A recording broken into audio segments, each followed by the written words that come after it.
I convey my sincere greetings to the people of Nagaland on the occasion of the 76th Independence Day, which marks 75 years of India's independence.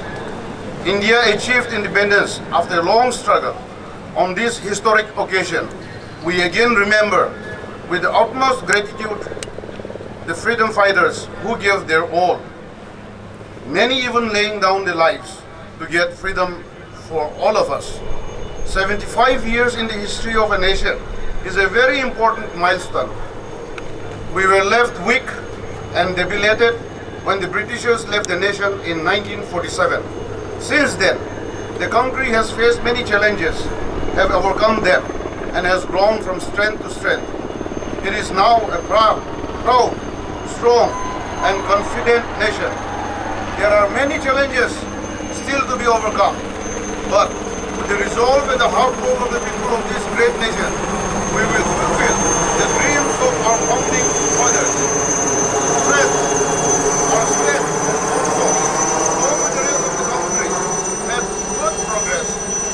Ever since the state was inaugurated in 1963, successive governments have contributed towards the development efforts. We have redoubled our efforts on building the talents of our people and to provide them with a supportive and facilitative environment by way of infrastructure and better services. Resultantly, there has been a significant improvement in the lives of our people. We, however, remain mindful of the unresolved issues. Our people have been waiting patiently and expectantly for a final solution to the Naga political issue. Naga people want an early, inclusive, honorable and acceptable solution. This has also been stated at various forums. All the elected representatives representing the people of this state have also come together and stated in a clear terms that they will make way once the solution is reached. In fact, all the elected representatives have been actively facilitating and urging the negotiating parties to realize the long-standing dream of our people without any delay. We know the negotiating parties have worked hard and will continue their hard work till all issues are resolved. I fervently appeal to my large-hearted people to continue to be patient and accommodative. I also fervently appeal to all parties concerned to listen to the voice of the people, rise above all differences, and hit the cry of our people for an immediate solution. Friends, as we celebrate the 75 years of India's independence and Azadi Ka Amrit Mahotsav, we need to continue making efforts so that the fruits of development and progress reach everyone, particularly the last man in the line. The state government, in full coordination with the government of India, has been implementing several public welfare schemes for improving the lives of the people of the state. Despite severe resource constraints, we have recently taken a number of measures to further streamline the fund flow and improve the implementation of these schemes. Agriculture and allied activities continue to engage majority of our population. As a result of our various interventions, we have been consistently increasing our food grains production, which today stands at 7,38,260 metric tons. Our farmers have successfully adopted horticulture crops such as pineapple, kiwi, passion fruit, and dragon fruit. Plantation crops such as coffee and tea have also been successfully grown. These fruits are attracting premium buyers from India and abroad, and we cannot meet the demand. This has been possible only because of the continuing support and encouragement to our farmers for improving productivity and increasing area under production through the departments of agriculture, horticulture, soil and water conservation, and land resources department. In addition to the benefits under other schemes, we have provided support by transferring directly over rupees 315 crores to bank accounts of 2,01,920 farmer families for procuring various agricultural inputs under the Pradhan Mantri Kisan Samman Nidhi scheme. 16,712 soil health cards have been issued. Our focus on crop diversification, which is fundamental to our traditions and is a necessity for maintaining our unique biodiversity and is supplementing the efforts of Atmanirbhar Krishi, self-reliant agriculture, which is also a priority at the national level. We are also successfully providing the critical marketing link in the agriculture value chain to our many entrepreneurs, FPOs, SHGs by continuously building Naturally Nagaland as a premium organic brand, thus giving them a better return. We are unable to produce sufficient meat products to meet the domestic demands and therefore have to import. The focus area of the Animal Husbandry and Veterinary Services Department has therefore been to increase production. In addition to the producing piglets through 3 model piggery farms in Nagaland, we are also working on bringing in private initiative for increasing feed production domestically, as well as providing greater credit facilities to producers. The department also is focusing on development of other indigenous animals like Tovihoto cattle and Mithun under Rashtriya Gokul Mission, RGM. To meet the demand of fish, a roadmap has been deployed by the Fisheries Department for enhancing fish production in the potential pockets of the state. It is envisaged to bring forth more areas under pond culture by providing support in the form of subsidies to the fish farmers of the state and achieve self-sufficiency. Forests are as much part of our life as agriculture. We are proud of our forest wealth. Through the collaborative efforts of our vibrant villages and the forest department, we have declared community conservation area, which act as conservation areas for our forest, biodiversity, and water resources and springs. The efforts at increased conservation have also been taken up under the JICA-funded Nagaland Forest Management Project and were also appreciated by the joint mission of Embassy of Japan and JICA India during its visits to the state in June 2022. Our government is also committed to provide basic amenities to all its citizens, empowering them towards this direction. We are working for housing for all by 2024, for which the Rural Department and the Urban Development Departments have been using resources from the Gramin and Urban sub-schemes under the Pradhan Mantri Awas Yojana. RD department has been successful in completing 5,189 houses up till now, while the Municipal Affairs Department has completed 6,295 houses for the lesser privilege of our urban population in 32 of our urban local bodies. Under the Pradhan Mantri Garib Kalyan Anna Yojana, a food security welfare schemes announced as a part of the economic response to COVID-19, the state has successfully completed the schemes from phase 1 to phase 5, covering about 14.3 lakhs population, while the phase 6 is ongoing. Under the Pradhan Mantri Ujjwala Yojana, whose objective is to promote empowerment of women, provide a healthy cooking fuel and prevent health hazard due to the fossil fuel. So far, 95,522 beneficiaries have been provided benefits in the state of Nagaland. We have also provided access to beneficiaries to avail their food grains quota under One Nation, One Ration Card scheme. In Atal Mission for Rejuvenation and Urban Transformation, AMRUT, with its main objective to provide basic infrastructure to urban poor, out of total of 27 projects, 14 projects have been completed and 12 new projects are in progress, most of which are at the verge of completion. Under Pradhan Mantri Mudra Yojana, which is dealt by Industries and Commerce Department, loan up to rupees 10 lakhs can be availed from the banks by non-corporate, non-farm micro enterprises also.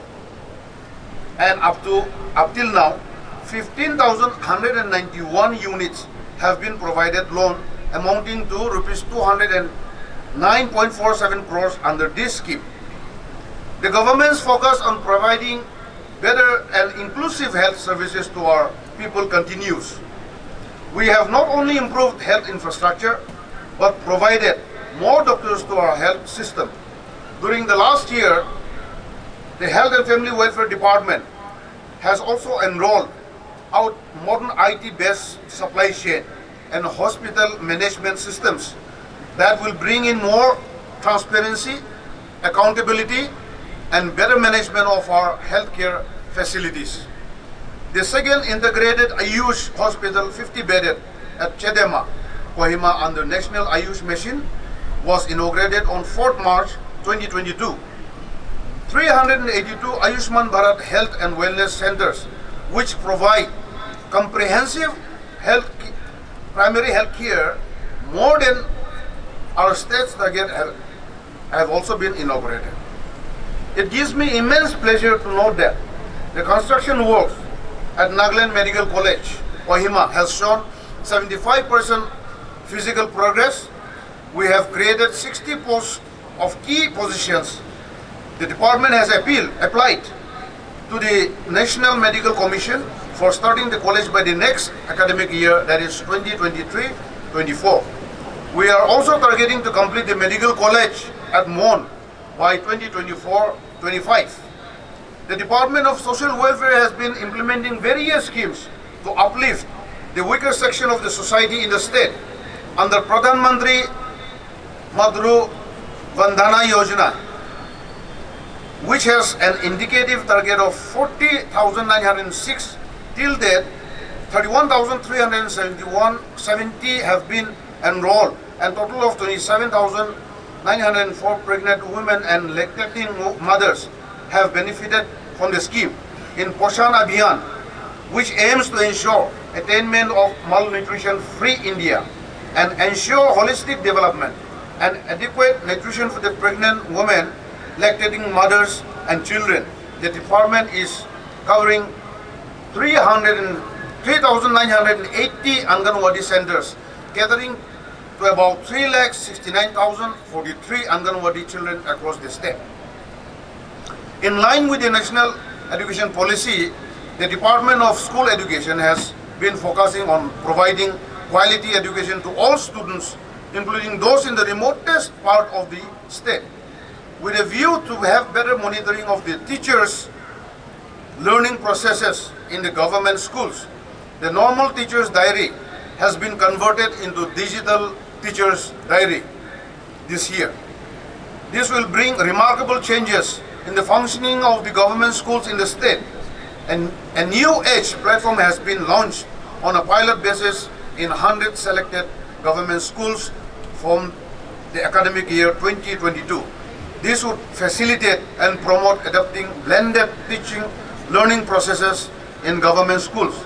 There are a number of other initiatives for improving the learning environment, including the cluster schools being taken up under the World Bank funded program.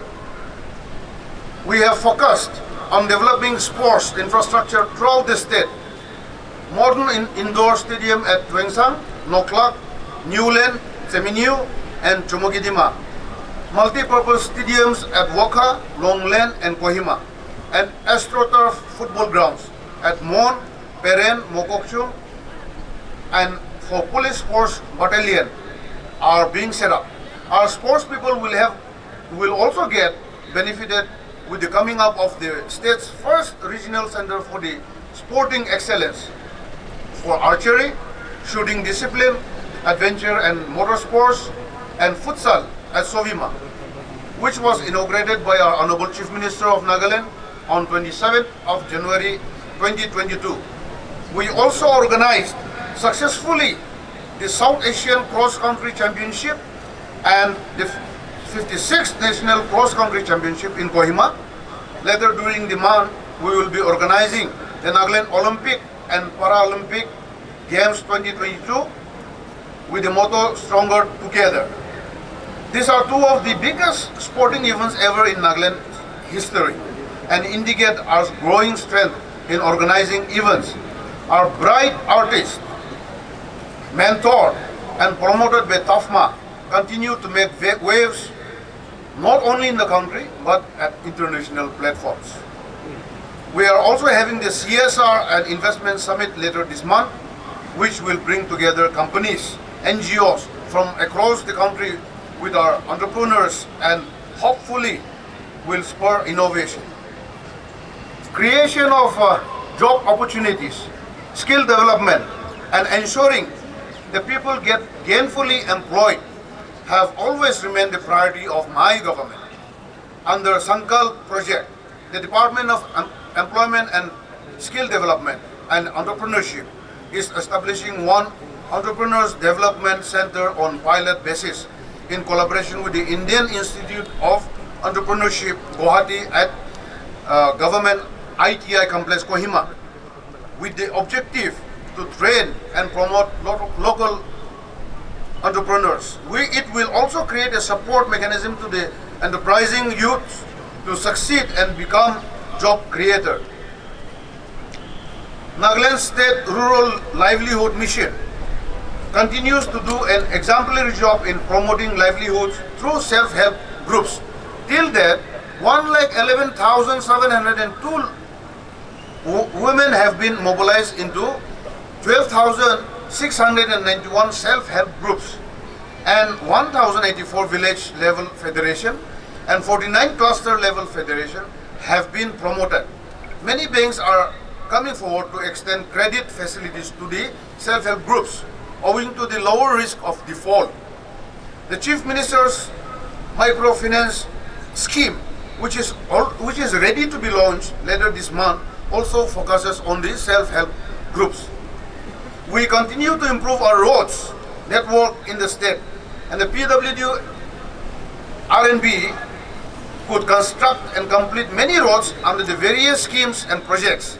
Under PMGSY, road length of 198.47 km and 43 bridges has been completed, and in 2022 and 23, another 262 km of road length and 5 bridges are expected to be completed. The PWD National Highway is also taking up several schemes for proper maintaining the 1,111 km of the 12 national highways crossing the state of Nagaland, which has been entrusted to it out of the total length of 1,631 kilometers, completed within 3 months' time. 2 flat tire. The infrastructure in a capital city is going to see further improvement with many major projects such as the multi-level car parking at all NST and medical directorate, slum redevelopment with the ADB ward and upgradation of Kohima local ground, expected to get completed within a year. We are consistently moving towards ensuring stable power supply throughout the state, with the Department of Power taking up and completing construction of several substations. The Department of Power is further taking up 3 hydro projects, namely Lower Tizu Hydroelectricity Project, which is of 42 megawatt, Zinki Hydroelectricity Project, 24 megawatt, and Tizu Valley, 24 megawatt, as part of externally aided project through the Asian Development Bank. The issues connected with the 186 megawatt hydroelectricity project at Diku is also getting resolved. Once this project comes up, the state will be self-sufficient in electricity power supply, and it will greatly reduce the burden of power purchase in the state. At present, work is also in the progress for small hydro project at Dilimroy, 2.4 megawatt, and very soon the Pongle 4 project will also be commissioned. The department is aiming for reduction of AT&C losses and increase in revenue collection by installation of prepaid meters in Dimapur and Kohima. And the new and renewable energy Chuchang small hydro project of capacity 1 megawatt at Longsa village and the Mokokchung district was successfully commissioned on 3rd of May 2022. The power generated from this project is being fed into the state grid through substation located at Alichan, Mokokchung district. Further, the major solar power plant of capacity 5 megawatt in Nagaland is coming up at Hovuka village and the Newland district, which is expected to complete within this financial year. In addition to the conserving our water resources, we are also providing for tapped water to every household of our remotest villages. PHE department, using the resources under Jal Jeevan mission, has already covered 1,75,075 households, which is 46% of the total target of 3,77,286 rural households that it will provide during 2022-23. Our government always paid the utmost importance to the maintenance of good law and order in the state, and the past few years, with the sincere and effective efforts put in by the district administration, the police, all the security agencies, and our civil society organizations, the entire state has been witnessing an era of peace and normalcy everywhere. The tranquil atmosphere existing in the state got further vindicated when, after many decades, 15 police stations, areas of the state in April 2022 were denotified from being disturbed and thus taken out of the purview of AFSPA. We are hopeful that more areas will come out of the ambit of AFSPA soon. We have been consistently taking measures to improve the capabilities and infrastructure of our administrative machineries. In addition to providing modern buildings for various administrative officers over the past few years, the DC office complex of Mokokchung was inaugurated recently. The DC office complex at Thek and Zinebodo will be completed soon. It is planned to shortly start the construction of DC office complexes at Noklak and Samador. We have also now moved towards online mode of issue of ILP for all categories, which is further going to enhance transparency and monitoring of ILP regime in the state. The Department of Information Technology and Communication has also developed various online platforms during the current financial year to enable information sharing, monitoring, analysis, and planning, and has also taken up various training for Department of Website Maintenance and other technical workshop and on electronic service delivery. Modernization and upgradation of its infrastructure in the police department is a continuous process. The police department is replacing all vehicles and equipping itself with modern security equipment, weaponry, and communication system to increase its mobility and capability. 11th NAP IR Battalion Headquarters in Aboy was also inaugurated last year. The foundation plaque of the Nagaland Police Force Battalion has also been laid last year. Capacity enhancement of the State Forensic Science Laboratory, Dimapur, Nagaland, for DNA analysis and cyber forensic is being taken up during this year. We have been always desirous of resolving our long-standing border dispute with our neighboring states. And towards this end, the Nagaland State Legislative Assembly has constituted Cabinet Select Committee headed by the Honorable Chief Minister to examine the border issue on 5th of August 2021 and for amicable settlement of interstate border issues. The Select Committee decided to take pocket-wise initiative. Separate local committees have also been constituted to settle the issue amicably outside the court.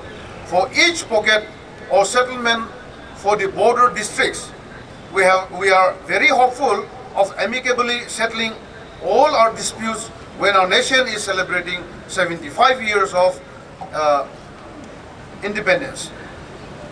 We know we have achieved a lot in the last 75 years. However, we are aware of many areas where we are yet to accomplish the desired levels. From today onwards, as we enter the Amrit Kal, the next 25 years that will take us towards 100 years of independence, we need to take a pledge to get for our state and our people all that we still haven't been able to achieve. Our state on the economic front needs to grow much faster and broader and create more employment opportunities for its youth, driven more by private enterprise. We need to continuously build our capacities, especially the capacities and skills of our youth, to enable their inherent talent to blossom in order to not only benefit but also contribute towards the faster economic growth. We need to attract investment for harnessing our rich natural resources, especially oil and natural gas, effectively and sustainably. We also need to make our tourism sector more vibrant. In order to achieve all this, our institutions have to provide the enabling environment, and society has to be progressive and forward-thinking to embrace the change needed and move forward cohesively, taking full advantage of our democratic traditions and strengths. Friends, as we celebrate the Independence Day and the 75th anniversary of India's independence, and also the Har Ghar Tiranga campaign, in which every household in the state is hoisting a national flag today, I call upon every citizen to rededicate oneself to continue working for making our state one of the most developed and progressive states in the country. Thank you, Kuknalim. Jai Hind.